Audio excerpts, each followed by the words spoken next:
The hailstorm lasted 11 minutes.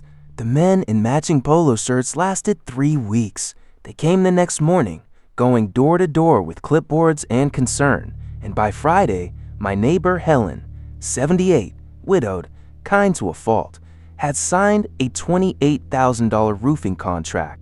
The salesman's name was Derek. Derek did everything right. Right smile, right urgency, right little chalk circles on her shingles. He researched the whole street. He just missed one detail about the quiet house across from Helen's. 40 years, city building department. My name is Harold. This is my story.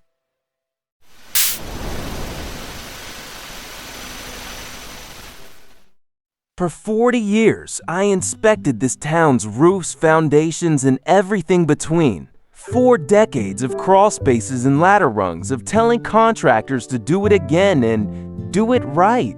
Builders used to groan when my truck pulled up. The honest ones learned to wait.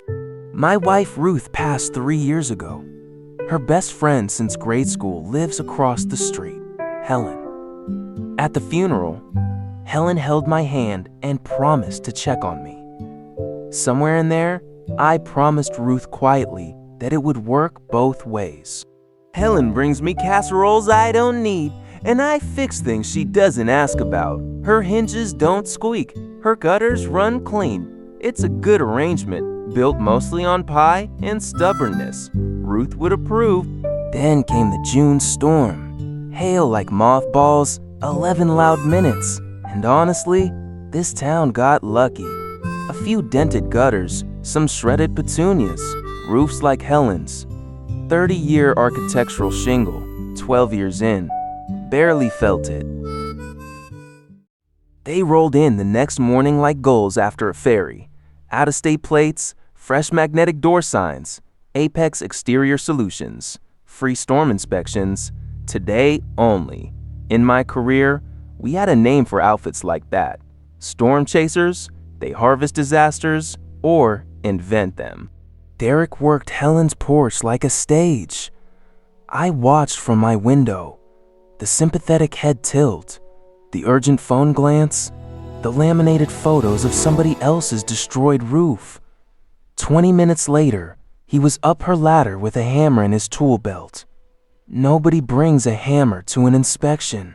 He came down with photographs of catastrophic damage and a face like a doctor delivering bad news. Missing granules, bruised shingles, imminent leaks. He drew chalk circles she could see from the lawn. Insurance might cover some, he said, but the window to file was closing fast. Helen signed that Friday, $28,500 up front, work to start immediately, which in Storm Chaser means after the check clears. She told me over the fence, embarrassed and relieved at once, the way people sound when they're half sure they've been had and hoping they're wrong.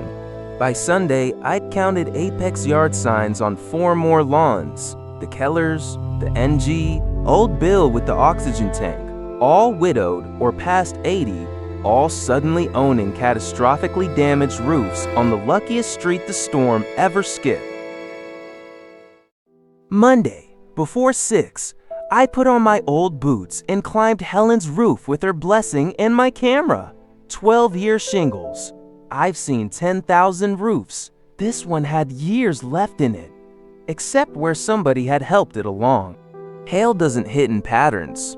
It doesn't cluster inside chalk circles, and it doesn't leave crescent dents the exact shape of a hammer peen. Shingle tabs don't lift themselves against the nail line in neat rows. I photographed 41 marks of vandalism, methodically, the way I documented everything for 40 years. Then, I did what any bored retiree with a laptop does. Homework. Apex's LLC was 4 months old. Derek's contractor license, suspended in one state, revoked in another, under a slightly different company name each time. The bond number on Helen's contract belonged to a landscaping firm in another county. I called the state licensing board and asked for investigations. A tired-sounding woman took my report, then stopped sounding tired. 41 photographs, license history, 4 more contracts on one street. Mr. Kowalski, she said, Would you be willing to assist further? I said, ma'am, I've been retired 3 years. I'd be delighted. Here's the thing about men like Derek. They can smell a lawyer, a cop, an angry son-in-law. What they cannot smell is a slow old man on a porch who says, "My roof took that storm awful hard, and I don't trust banks. Come by Thursday." Derek pitched me for 40 minutes. I wore my most confused cardigan and asked him to repeat things. He circled chalk on my perfectly healthy roof, showed me the laminated photos, and quoted 31,000. Cash discount available. Every word of it went onto the recorder in my shirt pocket next to the mechanical pencil. Thursday came. Derek arrived to collect his deposit and start work. What he found on my driveway? A state licensing investigator, 2 code enforcement officers I'd trained decades ago, and, because the licensing board has a flair I respect, the consumer desk camera crew from Channel 9. It unraveled the way these things do. Quickly, then all at once. The recording, the photographs, the suspended licenses under 3 names, the bond that didn't exist, contracts void, deposits clawed back through the state recovery fund, and a fresh charge that changes everything for men like Derek: financial exploitation of the elderly. Channel 9 ran it for 3 nights. Storm chaser caught on camera by retired building inspector. The footage of Derek walking backward off my porch while asking if we could talk privately has, I'm told, done numbers on the internet. Helen has it saved on her tablet. The last I saw of Apex Exterior Solutions was a flatbed hauling their ladders and yard signs out of the impound lot, headed to evidence. Somebody at the county has my sense of humor. The truck took the scenic route right down our street, slowly. Helen's roof got its 41 staged wounds patched by Tommy Reyes, a local roofer I flunked twice as an apprentice 30 years ago until he learned to flash a chimney properly. He's the best in the county now. He fixed it at cost and left her gutters cleaner than he found them. Now, one Saturday a month, my garage hosts what Helen named the Suspicious Old People's Club. Coffee, pie, and 1 lesson: how to look up a contractor's license, read a bond number, and say the magic words. I'll think about it. Attendance keeps growing. So does the pie. Some evenings, Helen and I sit on her porch and argue about petunias. I look up at that patched roof and I think about Ruth. I promised her quietly, at the funeral, that we'd look after each other. Promise kept. Love. Both directions. Here's what I learned. Con men study their marks.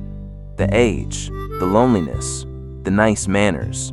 But a mark is just a person you haven't bothered to know. He saw slow. He saw old. He never asked what I did for 40 years. The clipboard beats the chalk every time. If this story stayed with you, tell me in the comments. What did you do for 40 years that a con man should fear? Every week, I share one true-to-life story about family, betrayal, and the quiet ways justice finds its way home. Subscribe, and I'll see you in the next one.